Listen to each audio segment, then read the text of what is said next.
Assalamu alaikum guys, I'm a content creator on TikTok and Instagram. This is my husband, Raouf Atabeg. I just like to talk about Central Asia really. I like to just educate people about Central Asia. I think it was because of the fact that we were spamming the comments. So many Central Asians were like spamming the comments with the flag. Like I feel like Instagram definitely perfected their reels to the point where it could completely replace TikTok. Like I've watched through multiple videos of not just Yes Theory, but there was also Drew Brinsky. Luckily Paul Barbato himself went in it and he did like, man, you did justice on this purely. Like thank you. Like, they also put Uzbekistan as the cheapest country in the world. That's also another clickbait. Is it a visa free for Uzbek citizens? No. Turkmenistan is notorious for its borders. Visa requirements for everything. Lekin Turkmenlarda faqat bir marta oling deydi bo'ldi. Bizlarda unaqa emas. Bizda yo'q. No, the problem for me is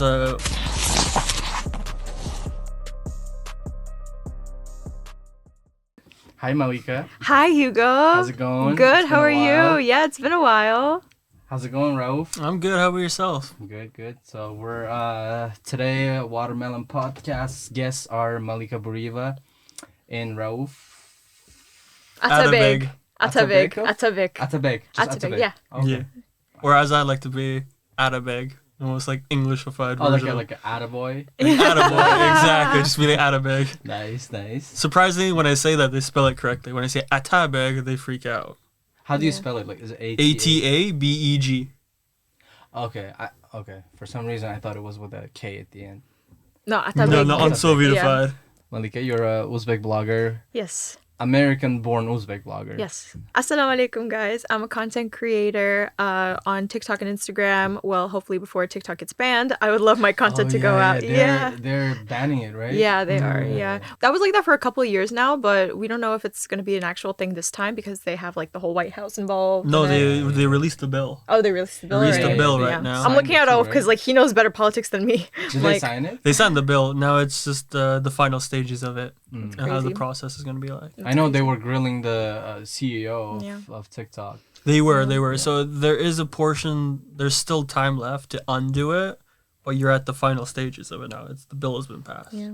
So by the end of the year, we could be using VPNs? Possibly, or people are just going to migrate to Instagram or YouTube Reels or I feel like that. Instagram definitely perfected their Reels to the point where it could completely replace TikTok. Yeah, just the way it replaced Vine. Remember Vine? Yeah, definitely. Like back in the day. Yeah. Now it's a question when it comes to Canada now, since America's trying to ban it. Should Canada ban it right now too? Of course. They there's gotta follow. There's a debate, but Canada doesn't want to ban it at the same time. Canada, the copycat of America. Yeah. So they don't want to ban it because it helps small businesses. There's that argument, which is a legal argument. But at the same time, Canada, like their intelligence has said, no, it's been interfering with our elections and stuff like that. We should. How? Oh, like people in some sense. Influencing, right? Yeah, and they're trying to copy the States, and the other half is like, nah, that's fair. How many followers do you have on TikTok? I have 45,000 on TikTok and I have 18,000 on Instagram. Are they like organic followers or have you like bought them? No, I've never bought any followers before. Okay. Never. I don't even know how that works actually. Like I have no clue. Yeah, I mean like they're like especially Uzbek vloggers, right? They announce giveaways and in order for you to participate you have to like pay and then in return they give you like a certain amount of followers for your Instagram or TikTok and stuff. So you've never No, I've never done that before. But aside from being a content creator, I'm also a wife. This is my husband, Raouf Atabeg. I'm trying to fully make my name Burieva Atabeg, like combining both of them. But like legally? Yeah, legally. But I realized that you have to actually like complete a crap ton of documents. So I'm no, not yet right now. It's a lot. You have to like replace literally everything. It's a lot of work. It is. And aside from that, I work at No Good. I'm a content creator at No Good as well. It's a marketing agency based in Soho. I love it there. It's wonderful. I get to do stuff like this. I get to do literally what I do on Instagram and TikTok, but just my full-time job. What is No Good?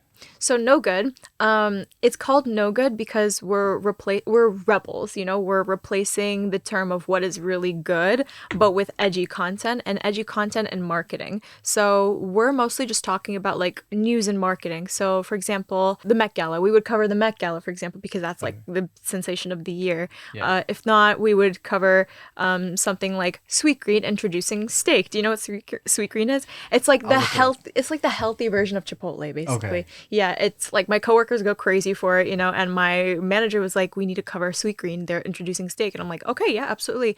Because stuff like this is like a big deal, like rebranding and marketing. It's a big deal. How do they profit? Like, how do they make profit? Like, is it who watches their content?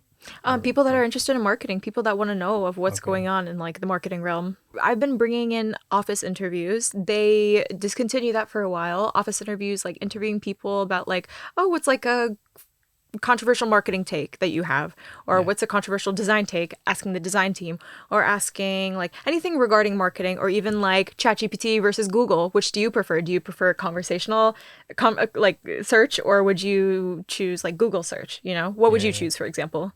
Google search, yeah. But if you were to ask, like, if you would choose, hey, like, I need an essay, right? Of course, you would go to ChatGPT. So stuff like that. These are like interesting, like little brain teasers, and so it's really interesting that I am bringing this back because a lot of my coworkers are really like excited for it. The viewers really like it, and aside from that, I like to do talking head videos, which are green screen videos. So that ranges from like marketing news. So it's like. Win Beauty, Serena Williams introduced her new tennis line, her new tennis makeup line. So it's makeup that lasts like the whole day if you work in like a sports field area, So if even if you like sweat and stuff, exactly, and it like lasts a while, and that's kind of a big deal. So I did that, and it worked pretty well. We do office skits, such as like treating your coworkers like family, like hey, like why are you like hogging the computer? I need to use it, but it's with coworkers, so that's funny. Do you guys get views? We get a good amount of views. We have 44K on Instagram as of followers, and I believe it's 170, I believe, on 170K on TikTok. Yeah. Okay. And we also have YouTube Shorts, and everybody is a channel manager on my team. So I'm in the content creation team. I'm not a channel manager as of yet. I'm just kind of working on every single channel, which is really good. It's flexible. But other coworkers of mine, they have a designated channel manager for TikTok, YouTube, and Instagram. Wow. Yeah. It's really fun. And what is your own content about? Like, okay, so I know you create a lot of like traditional Uzbek type of or style content, but to those that don't know you, so trying to get to know you. Yeah, I just like to talk about Central Asia, really. I like to just educate people about Central Asia. It's not only just Uzbekistan. Well, I am half Uzbek, so I gear towards Uzbek culture, but I also do half Turkmen culture, since I'm half Turkmen. But I mostly do gear towards Uzbek culture because, my parents are both from Uzbekistan, although my dad is Turkmen. I'm very much like connected to my Uzbek culture, but I'm trying to incorporate more Turkmen culture because I married a Turkmen. So other than that, though, I like to educate people about Central Asia. I like to talk about, like, other than culture, I like to talk about history, which is something that I'm so in love with. I love history. I love geography. And I also like to do fashion videos, too. I love the fashion that comes from Central Asia. So I love, like, Atlas, Suzani. Even, like, right now, I'm wearing, like, an Atlas piece right now from Madina Taklamakan. It's a Uyghur brand based in Canada. Yeah. That's cool. Yeah. Speaking of Atlas, I know we spoke about this last time. Yeah, so Ralph Lauren did like a very controversial. They introduced their spring line in 2022, and I actually didn't see like the fuss of it at first, and then I saw the comments and I realized, oh, this is the meaning of cultural appropriation. Yeah. I graduated recently, and I actually based my paper off of cultural appropriation, and I used that as an example as to why it affected me in a certain way. And it was because Central Asian material is so hard to come across other than like places other than Central Asia, hence why people are always like, oh, where'd you get your clothes from? Well, I always say, sorry, I have family that send it to me, or I have brands that send it to me. I can't really help you in that realm, but it's really important that they did that and why it's wrong, because it's literally cultural appropriation. Yeah, you know, they didn't give any credit at to first any they of the didn't give Central any Asian exactly. countries, right? They thought they could get away with it. It's a big question because Right. not many people know about it. Yeah, But they they. were wrong. A lot of people knew about it. Yeah. They were wrong. Yeah, they were wrong. I think it was because of the fact that we were spamming the comments. So many Central Asians were like spamming the comments with the flags, like Uzbek flags and Uzbekistan flags and Tajikistan flags. At first, they didn't give credit, but then once you actually check the website, they gave credit like I believe a couple of days later or like a week later. So we don't really know what really happened there, but Or it was just probably some intern that forgot to do the credits. Probably, yeah. There's I also don't that. know. Yeah. I don't know, but yeah, it was very damaging, and I did make a video about it. So yeah, it was really cool to have like our community, you know, amongst one another and defending our culture, because our culture is very important and we should always preserve it. How did you guys meet? Let's get to that You part. should.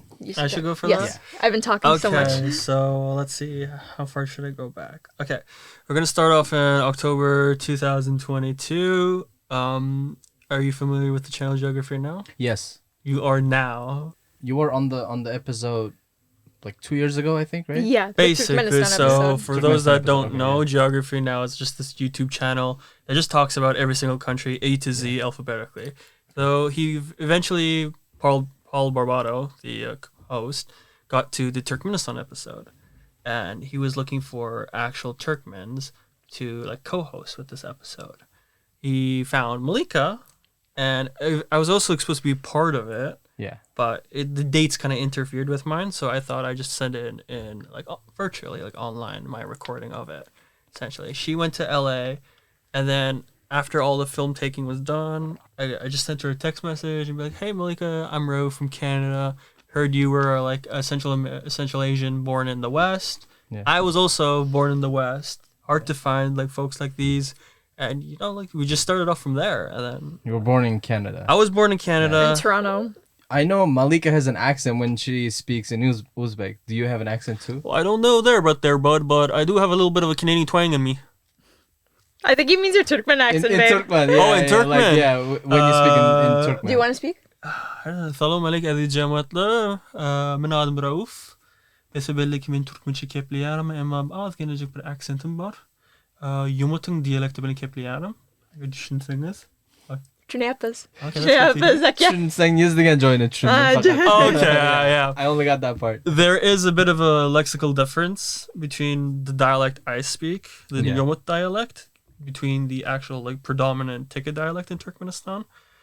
People do still understand me, but what they've noticed and what they've all told me is that, Raouf, you don't use Russian loanwords at all. Like, use a lot of like Farsi loanwords, for instance. Oh, so like, do they use a lot of Russian words? Well, there? usually when I've met Turkmens that came to America, or when I saw them abroad, or when my dad has seen them abroad when he visited Turkmenistan, he's noticed like, yeah, they will use a lot of Russian loanwords. Like mid-sentence, they will say "prosta," "конечно." Oh yeah, that's "Я понимаю, что ты делаешь," and they go with adding their Turkmen words in it, or they be like "если чё, я не понимаю," or something like that. Не понимаю. Не понимаю, something along those words. Whereas it would be like "eğer," "ay belki," "şayad bolmasa," like all these Farsi loanwords that I would and my parents would use essentially, and that's due to the difference of how the borders were split during the Bolshevik times, essentially. So half my family was in Balkanabad, Turkmenistan. The other half was just in British Iran at the time. So when the borders were closed due to the Soviet Union, my grandpa couldn't be able to come back and forth and visit his side of the family. So you just kind of got stuck there with a dialect that's just been particularly that iconic dialect. So whenever like we visit Turkmenistan, or if I were to like, or if like Turkmens would visit Iran, they were like, "We understand you, but my oh my, there's not much Soviet influence on you guys," which is shocking. And that area in Iran is called Turkmen Sahara. Turkmen Sahara. And you speak Iranian too, or Farsi? Yes, Farsi, yes, not I do. Iranian, Farsi. Yes, I do. So essentially, yeah. So after the recording was done, I just text her and be like, "Hey Malika, I'm also like a Central Asian, born in the West, from Canada." We just started off from there. Like, I'm planning on visiting the States for the first time. At the time, it was like my first time down in the States, particularly in New York City. Yeah. So I was like, "Hey, is it okay if you want to like hang out? You know, do a skit? I don't know, a TikTok skit or something like that with that excuse?" And then just carried on from that eventually. No, you didn't really talk about TikTok excuse. You actually lied to me. And he said that he had friends here and that's why he was visiting. And I said, oh, okay. And he was like, I booked my ticket. See you then. And I was like, he was like, if you want to like grab lunch with me, if you want to grab coffee with me, I was like, okay, sure. And then we started talking for like a while. And once he came here, it was like magic. The fourth, like his last day. So he came here for 4 days. His fourth day that he was here, I took him to my parents so he could meet my parents, and my parents really liked him. Yay. Yeah. My mom loved him. My dad at first was like, you know, like he was kind of like mean at first. Just like every other ethnic dad. I think so too. I was just gonna say that. Yeah. Like it was very different. With and my one dad. and only daughter. Yeah, exactly. Yeah. I'm an only child, so yeah, which is very rare with Central Asian families. Yeah. But yeah, and then eventually he told me, yeah, I actually don't have any friends here. I lied so that I could meet you. I really wanted to meet you, and I was like, technically, I do have friends, but not in New York. yeah. Okay. I got them in Chicago. Okay. Yeah, or like Connecticut. Yeah, Connecticut, Yeah. Chicago, and like California, San Francisco. yeah, San Francisco. Other than New York. Right. Sorry, what were you saying? No. Yeah. So I realized how we didn't much- finish. How much do you know about Turkmenistan? My parents have been to Turkmenistan like a lot, 3-4 times. I have never been there.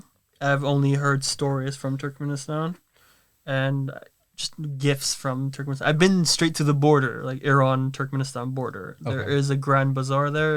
If anybody is daring to go into Iran or into Turkmenistan, there is a lot of bazaars there. A lot of like challah bazaars, like carpet bazaars there. Yeah. A lot of merchants. You know Central Asians and how they love to be Yeah. merchants. Yeah. They'll do their business Them over there. shiny. Exactly. So I've been to the things. border, but I've never crossed into Turkmenistan officially. Yeah, I see a lot of like even American bloggers going to Turkmenistan. Like for example, Yes Theory went there. I got really love them. offended by Yes Theory going there, and it was more in the sense that it was more clickbait for a sense. Yeah, Because like, I just read the title, like the most strangest city in the world, yeah. and for some reason that's like good marketing at the same time to promote a For views, country. right? Yeah, but at the same time you also don't want to make it into a negative Yeah. light. You have to be mindful of the people and the culture there. Exactly, because now Especially the diaspora, because we're I'm- the diaspora complaining about it. Exactly. No, but what I'm noticing more and more is more travel vloggers that are actually trying to get more views are starting to use Turkmenistan as an excuse. I'm going to the North Korea, Central Asia, Yeah. and they all of a sudden get views. They also put Uzbekistan as the cheapest country in the world. That's Yeah. also another clickbait. That is another clickbait. Yeah, Oh. I visited the cheapest country in the world. Or they'll use That's there's that too. Or they'll use Kazakhstan. Or I visited Borat, for instance. Oh yeah. the country Yeah. of Borat. The country of like, come Borat. on. And it's True. we're trying to give it a sense that we don't want to shed that light because stereotypes are hard to remove. Yeah. That's the one Yeah. thing. And then if Central Asia wants to promote more and more towards the globally, having a stereotype with it will actually just have more negative consequence into it. Right? The video itself, though, it wasn't that bad. They got invited to a wedding in Turkmenistan. Yes, but you know Central Asians and their weddings, Yeah, right? yeah, Like they there go was a crazy, skit that yeah. me and Malika did. I gave her the quote like, "Oh, you should say this. Oh, we're Central Asians. We love to go bankrupt in our weddings." I think I saw that. Yeah. That was my Yeah. iconic phrase I gave to her. Like, we love to go bankrupt at our weddings. But that's I just- mean, with stuff like this, like podcasting, content creation, you know, and like you're starting to get into the realm of content creation as well. We're the generation of which we're like redefining stereotypes like this, and it's important, you know, to note that. Yeah. like I've watched through multiple videos of not just Yes Theory, but there was also Drew Brinsky. Yeah, Drew Binsky is also one of the. Drew Brinsky also went into Turkmenistan. Luckily, Paul Barbato himself went in it, and he did like. He went there recently. He went there recently. I texted him back. I'm like, "Yo, Barbs, man, you did justice on this purely. Like, thank you. Like, I didn't. You saw the whole video? I saw the whole I video. didn't see He it yet. did justice on it purely, and it's very neutral, very accurate, just that like that. When it comes to Turkmenistan, people often make this big mistake that they go to the marbled area just because it's all filled with Italian marble. like all white. Exactly Yeah, what you've seen in in the videos. Ashgabat, in Ashgabat, the city. My dad told me. I asked him like I saw videos like why asked my dad, like, why is this all white? He's like, oh, that's just the government district. It's like going to Washington and see all the white buildings and and just saying like, why is Washington all marble white? And then being like, oh, the craziest country in the world. Well, no, it's like it's any other country in Central Asia. You just haven't been to those areas yet. It's like if I took a video and nobody knew about America, like, let me show you the Rome of the Americas. Like, for example, go to Mari. Like, in Mari, I think it was Amr Timur. When he visited Mari, he killed off, like, I believe, like, 90% of the population that is, like... Mari, you said? Yeah, or Mirf. It's also called Mirf or Mari. Where is it? That is closer to Uzbekistan. Is it a city? It is a city. It used to be the medieval city in Turkmenistan, or before it was known as Turkmenistan. Probably, like, Transoxiana, was it? Yeah. Transoxiana. But recently, when my dad was there, he told me that if people want to go into tourism in Turkmenistan, go outside of Ashgabat, get closer to the Caspian Sea, because they're also making a lot of fun. You're like making a bit more of beach side, like the Caspian Sea side of Turkmenistan is trying to become like the California over that side kind of ish. Wow. Working on it, but it's still a developing country, of course. Right. Yeah. Right? But tourism is not as developed as the other Stan countries, right? No, there is tourism there. Like, there is it is safe to go in for tourism, 100%. It's just a little hard. The reason why it's hard is, like, Turkmenistan's neighbored between two countries, Iran and Afghanistan, which borders are, like... They have to be very cautious. Cautious. Yeah, I officially even, like, asked... I'm not, like, a citizen of Turkmenistan or anything, so I also asked, like, the embassy, like, hey, I would like to, like, join, like, visit Turkmenistan, see how it is, and have my own view and perspectives on it. And, like, even myself as a Canadian, I have to get, like, the requirements, visa requirements, do the essay writings and, like, stuff like that. You cannot get a citizenship through your father or... No, they don't have that? They don't accept dual citizen, too, anyway. So I'm born and bred Canadian. I grew up in Canada. You're very happy here. Right? I'm more of a lumberjack than a... what can I say? Than a nomad on a horse. Right. Okay. But is it a visa free for Uzbek citizens? No. Turkmenistan is notorious for its borders. Visa requirements for everything. For every country. Every country. It's very tight. We have a park in Uzbekistan, in Tashkent, called Ashgabat. Oh yeah, we do. I've heard of that. Yeah. What do you do, Raouf? I am a recent graduate from Western University. In Canada? Yes, Canada. So I graduated with computer science, a bachelor's in computer science, and a minor in Japanese studies. Japanese studies. He likes Japan. Do you understand a little bit? I do understand. I do speak. I try Speak a little bit. Nah, a little bit. Speak a little bit, Konnichiwa. I mean, konnichiwa, Raouf to moshimasu, yoroshiku onegaishimasu, all the basic stuff, of course. Arigatou gozaimasu. Arigatou gozaimasu, watashimashita, stuff like that. I did a abroad exchange for 2 weeks temporarily. You were in Tokyo? I was in Tokyo for a bit. For like 2 weeks, not for a bit, sorry. You were in Yokohama too. Yeah, Yokohama was the university that I was getting into contact with, because a lot of the people that I knew were in the Yokohama University.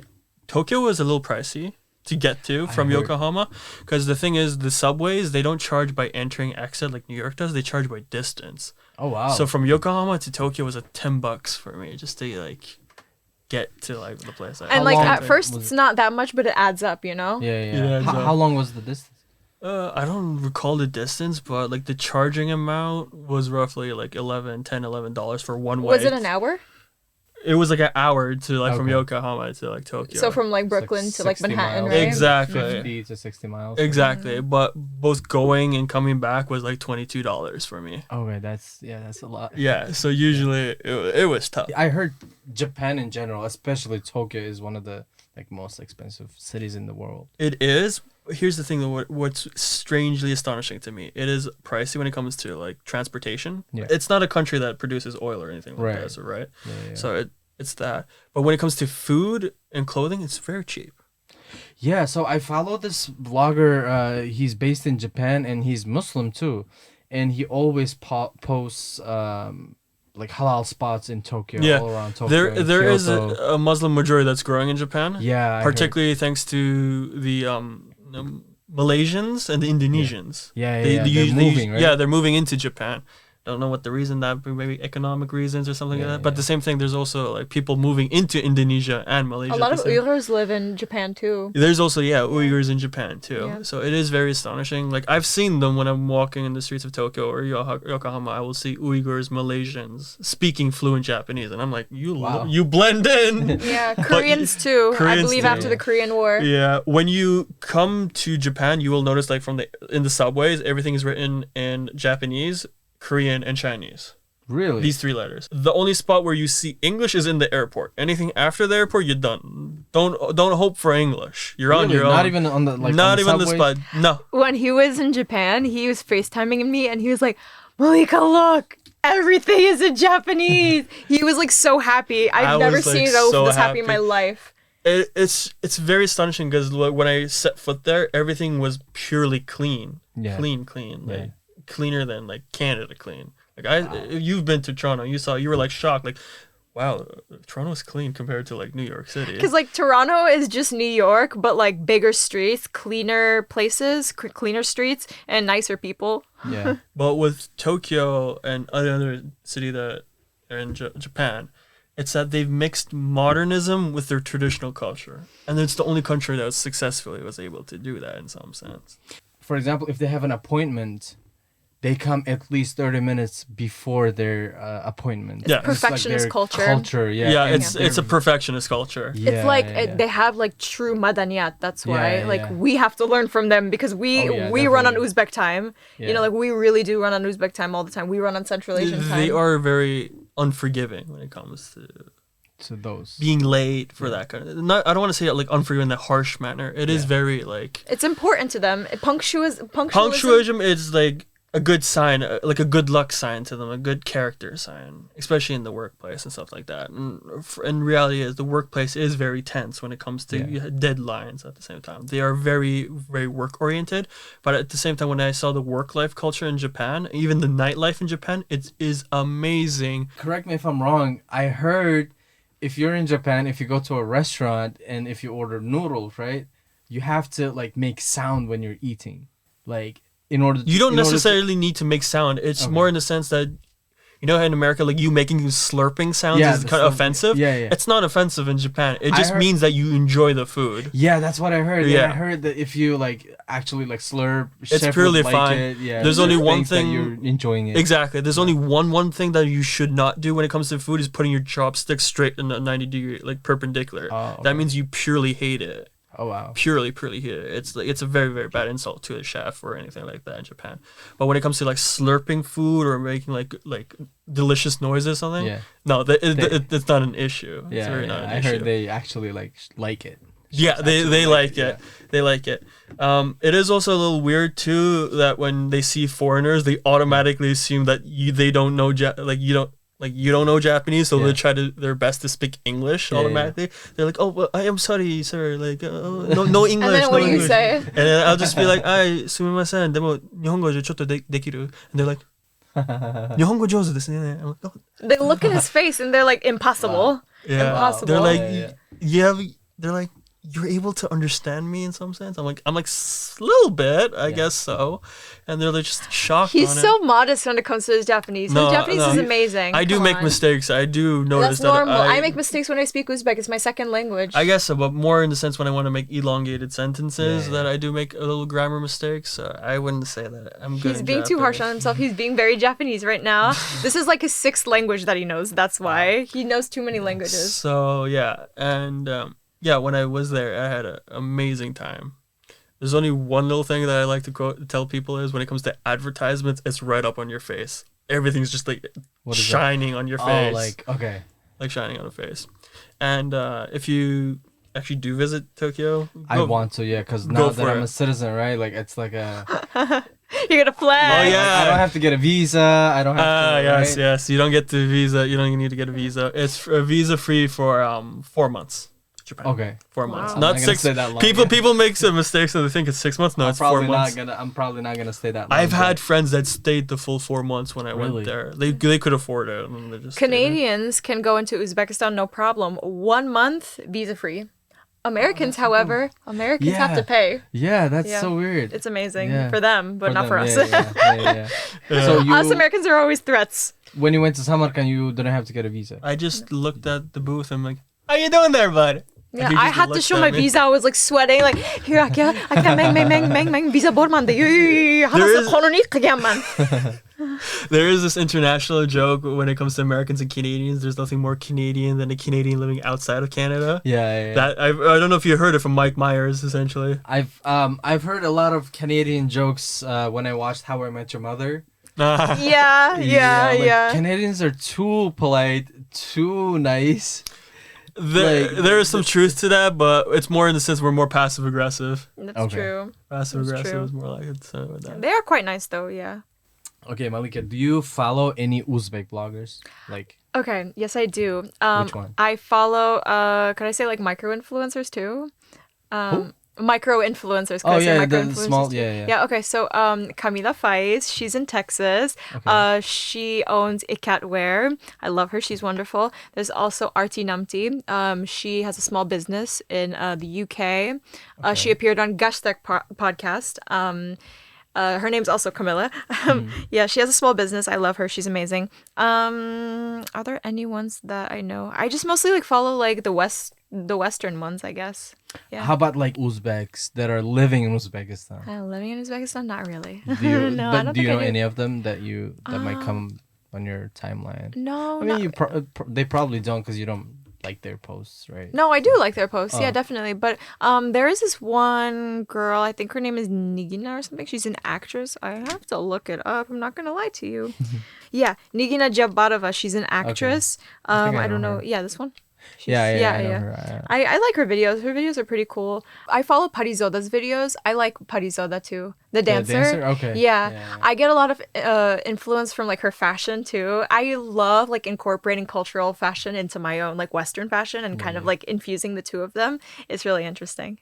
How do you think your content benefits people? Like, what do people learn by watching, or what could people learn? I get a lot of DMs, and I got a lot of people in my comments saying, because of you, like, I've learned so much about my culture, or I'm trying to get in touch with my culture again.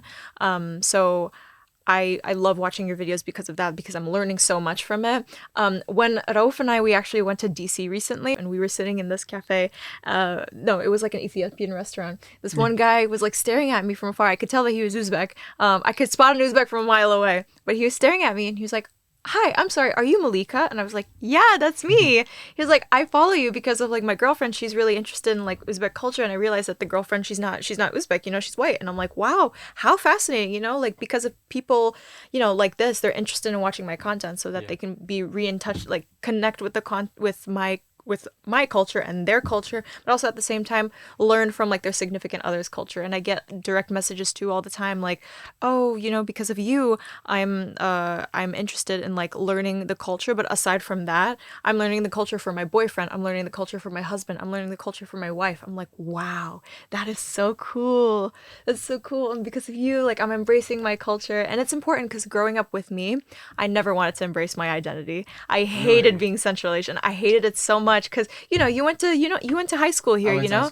Yeah, so like Uzbek boys are very different here. Uzbek girls are very different here, compared to like growing up in Uzbekistan. And it makes sense because it's a culture shock, you know. It's a completely different environment, and they're having peers from so many different cultures, you know. So it's very interesting for me to experience that as an Uzbek American, because for me, I was born here, so it's not much of a culture shock for me, but I was always like, ew, why is he like staring at me, you know? Is it because I'm Uzbek? But like I speak Uzbek, yeah, but I mean, I guess it's a culture shock for them to meet someone like me, so I never really embraced my identity. And it didn't help that growing up when I was like a kid, I'd be like, "Oh, you know, my parents are from Uzbekistan." What? Pakistan? You know? Yeah. It's like... You get that often. Yeah, you know, it's like not Pakistan, Uzbekistan. Deal with that, yeah. Yeah, but I think I'm doing a good job.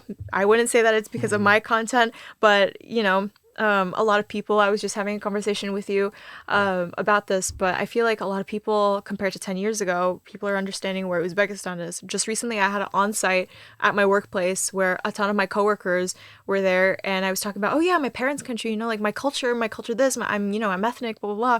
And they'd be like, where are you from? I'd be like, my parents are from Uzbekistan. They'd be like, oh. I'd be like, you know where that is? They're like, of course. When did you realize when were you okay with your identity? And when did you start creating content about your identity? So I'm going to be really sad when TikTok leaves, because TikTok was definitely the doors that led to that. Yeah. It was really during a time where like COVID was happening, like we were all at home, and it made me feel bad because, like my family is suffering. My uncle passed away from COVID. And because of that led to a chain reaction of my other uncle passing away. But it wasn't from COVID. It was just because of grief. And my grandfather also passed away. So it was a lot of people that passed. And I felt bad for not even remotely connecting with them. Because at that point, I had never been to Uzbekistan. Yeah. So it was a lot of grief. But I also realized that I should stop being like immature and I should really embrace my culture. It was interesting because once I posted my first video, people said, wow, like an Uzbek on the For You page, you never see that as often. A lot of people were actually praising me for my culture, for sharing my culture. And it's so uncommon for an American Uzbek to be posting. So I was like, am I the first one? That's cool. How has that not been a thing before? Right. So yeah, I was really happy to be sharing my culture in front of so many people and Iraq to so many followers. And I'm really thankful for that because people could just watch my videos and they're like, wow, I love your videos. But it's just me sharing about my culture, Yeah. I'm just like being silly and I'm like, hey, so I'm gonna wear this atlas today. Yeah. Or let's talk about like the history of Uzbekistan or whatever, It's fascinating for me, not only for me, but also for other people. When you guys got married, did you actually plan it to happen in Uzbekistan? So we actually didn't have our wedding in Uzbekistan, but we do want to have our wedding in Uzbekistan. Well, you had like a... It was a chalande. It was chalande. Yeah. Okay. That was what my hola said. Chalande. Okay. Yeah. I've never heard that word. That's basically like kind of to show like this person is gonna get married while also at the same time, or engaged, but also at the same time I had never been to Uzbekistan before, so everybody needed to know who I was and who I was getting married to at the same time. So it was like a chalende in every single like a aspect type of thing, kind of, but not really. I just had to do kilin salam just to show like I'm a kilin, but at the same time, hi, I'm Malika, I'm Inabat's daughter, I'm Najmuddin's daughter, but I'm from America, type of thing. And you guys planned this whole thing, right? Actually, it was my holas that really planned it. I came in surprised. I got a call from my parents like, what is going on? Yeah. It was Uzbekistan. Yeah. And I'm like, I have no idea, Dad. This is all like... Yeah. It just happened. Like, it just happened. Yeah, I think my mom was planning it. Honestly, we just don't even want to plan the wedding. I don't even have like a you know how like Americans, they're always like, oh, the wedding. Yeah. I don't have a thought in my mind about the wedding. As long as you guys are like my parents are planning it. Exactly. Like my parents are planning it, so it doesn't matter, It's actually going to be a year of us getting married. Yeah, we got married in May of last year. Yeah. Congratulations. Thank you. Raouf, how was your first trip to Uzbekistan? What impressions? There was a lot of culture shock, a lot of mixed emotions, to be honest. A lot of food poisoning. Really? So much. No, it all started because we had sushi in Tashkent, and the sushi was warm. So we were like, sushi isn't supposed to be warm.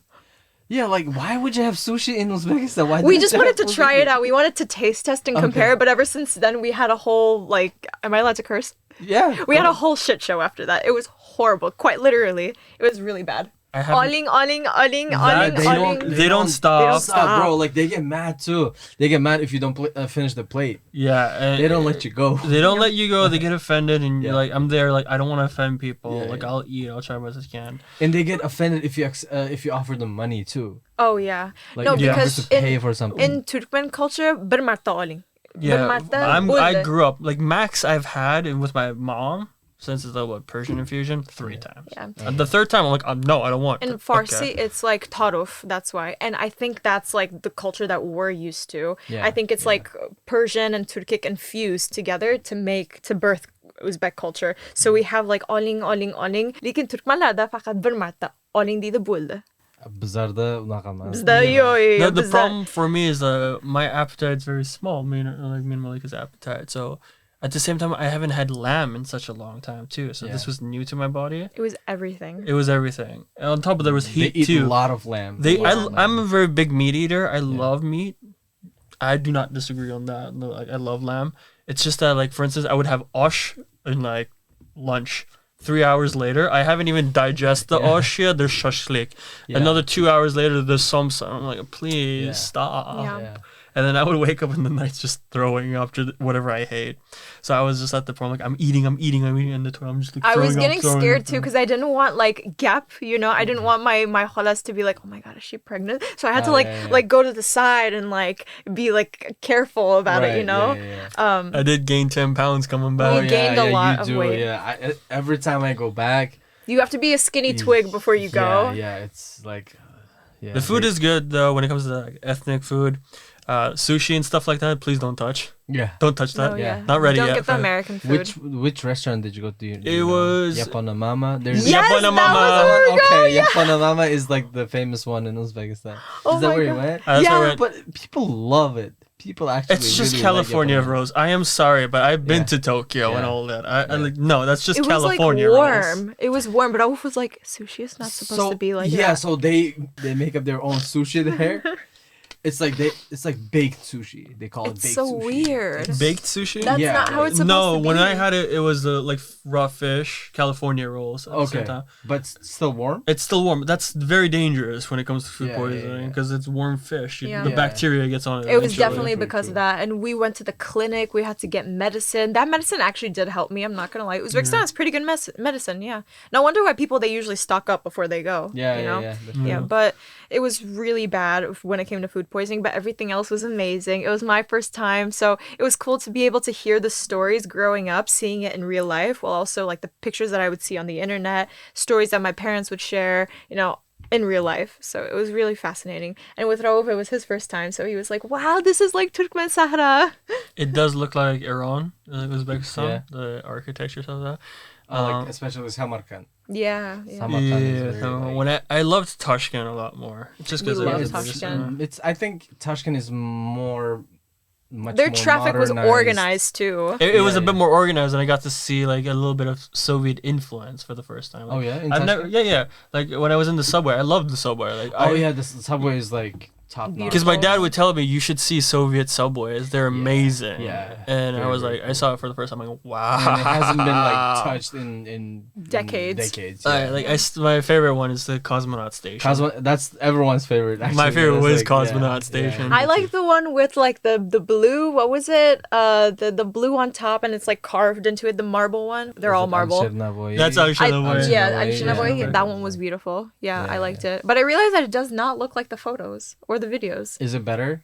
Or is it like... The lighting's a little off. The lighting is a little off, I mean, in photos they use, you know, effects and stuff like that. My cousin was saying that, They have to make it look better. But when the overall feeling of the subway, it's just like, I like it. Better than New York? Better than Toronto. Yeah, for sure. It's clean. No rats. No rats. No pizza rat. No crime going on there. It's just calm and quiet, and it's like a subway comes in. Yeah. It's not like it wasn't as frequent like the subways, right? It was a little. Oh yeah, it took a while. It took a while. It's not like New York where it's like every 5 minutes, every 3 minutes. But it makes sense because the population is very small. So. Yeah, I think Tashkent has like 3 million people compared to New York. New York is like 10 million. New York City alone is like 10. Yeah. And so when it came to like the frequency of it, it was just a little off, but I didn't mind. Like I liked it. The subways were like all pretty cool and stuff like that. The cool thing about it is that you know how in New York in winter it's super cold. Subways are super cold, and during the summer it's super hot. Super hot. No, I've never had that experience. Really? Yeah, in Toronto and New York when it's winter, subways are always the warmest. No, in New York, not. I mean. That's why the homeless people... You haven't been here long enough, though. I've been here through the winter, though. Or then again, I am Canadian, so like... But like in Tashkent, in summer, it's really like cool and chilly and nice. Okay. Yeah. You know, but like in the summers approaching, go on like, I don't know, Times Square, for example, right? It's like underground. It's very like in like August, and, like, it's really super It's hot. also like metal too. Like the metal is like holding the heat. Yeah. So it's like a furnace. They don't have there. ACs. Yeah. And for some reason in Tashkent, it's like it's a little chilly. Subways are really like, cool and colder. I really love going to places and visiting their metro stations. It's like kind of like with Japan. It says a lot about the country. Yeah, with Japan, they heavily put money into it's privatized, so they heavily put in money the into it. UK when I rode the tube, it was wonderful. I loved it. I loved they the call tube. it the tube, right? Yeah, but it was very small. It looks like a tube too in the pictures. Yeah. It's just a round little tube that goes through it. And in France, it was so easy to use. I feel like once you know how to use the subway in New York, you can conquer anything. You can conquer the tube in UK. Yeah. I remember the first time I saw the New York map. He thought it was a whole spaghetti, like just I slapped thought on the map. Italia just grabbed spaghetti and threw it on the map, yeah. and this is gonna be the map. Yeah. And I'm like, what? Where's Toronto? It's just like two lines up and down. Oh, really? Yeah, and then when we simple. rode the train in DC and like the Maryland one, like the DMV overall, I guess, but more DM instead of V. It's basically 4 lines and that's it. It's like red line, orange line, blue line. I'm like, what? Yeah, it just goes through There's a no center, D like train, there's no F train, there's no Q train. It's like what? Staten Island. They have like one line, right? Yeah, kind of like that. Kind of like that. But no, multiple lines, just different colors. They refer to it through the color. When it came to like Japan's though, the organizer every like 1 minute trains are coming in. Yeah. And when I first landed there, I was like an idiot of being a typical American or Canadian, just running straight into the train. Where I was like, no, you have to line up. Left side exits, right side so you enters. were rude, huh? I was rude because I accidentally passed somebody who was first in line, and somebody told me, when you passed in the subway, they gave you a bad look. Because you passed in front of them, whereas I was supposed to be in line. Because the train will wait for you to get in if you're in line. What if it's full? They push you, stack you in, but the next train's going to come in the next minute. It comes every 1 minute to 3 minute intervals, right? And there's a conductor on the station to help you out in every single station. And I'm like, wow. New York could never. Cool. Yeah, New York is. You just have to figure out your way, man. I know Russian subway in Moscow is like the most complicated. That's what I heard. I heard they also had a new lining about the Bolshoya line and another it's the big line. The big circular oval lines now. Hence the title Bolshoi. Bolshoi. It was like I saw pictures of it in videos on it, and I'm like, damn, I want to go see that metro line. Yeah. Like ride it. And I think Russia has like the deepest subway station in the world. It goes down to like 200 meters, I think. Wow. On the ground. I also heard it was the quickest one when it comes to transporting 11 million people. The population of Moscow is 11 million. And transporting that many people. Apparently, it's doing better than the New York subway when it comes to intervals. I think anything is better than New York subway. Let's be real. Yeah, in Dubai, I heard, in the UAE, it's really, really like organized. There's a section for like mixed people, like men and women can go. There's a section. There's a cart for women and there's a cart for men. Were we in that cart? No, we were in the mixed cart. Oh, we were in the mixed cart. So you could be on the mixed cart. There was also the first class cart. Oh, really? There's the first class cart. It's probably much more expensive. You pay like a premium ticket for the first class cart. Okay. I'm assuming you get kicked out if you were in there by mistake. But yeah, when we went to Dubai, we realized that the train was amazing. It was very seamless, very quiet too. Yeah. They also have that in Japan too. A women's cart. Really? Yeah, they have a women's only cart. It's for safety reasons, of course. Yeah. But some content creators, when they go, they're disrespectful over it, and they're like, "Oh my god, like it's a women's car." Well, it's because of safety issues. That's why. Basically, but they will like some male content creators will just jump in like, "Oh, this is a woman's car," and just record. Yeah, they everything. record. Like, why? Like, this is why some places in Japan are limited to foreigners. They are starting to do that. Unfortunately, I recently heard news in Kyoto, like a city that I really wanted to go to, Kyoto. They're limiting tourists now. Yeah, it's it's like the second largest city. It's the old capital. It's the old capital. Yeah. It's like very greenery too there. Basically, like there is this Starbucks that I wanted to visit, which is like with the old traditional Japanese houses, but there's a Starbucks in it. Well, we can't visit Starbucks anymore. Well, yeah, for sure. But I just want to see, like, actually with my own eyes. Just don't pay for a drink, babe. Yeah, just take a picture of it. And be like, yeah, look at that. It's so cool. Like a mix of, like, modernism and traditional into it. But as I said, Kyoto's decreasing, like, the amount of tourists it wants. Yeah. And it just sucks. And that probably is due to the fact of, like, us tourists not really being a little respectful these days.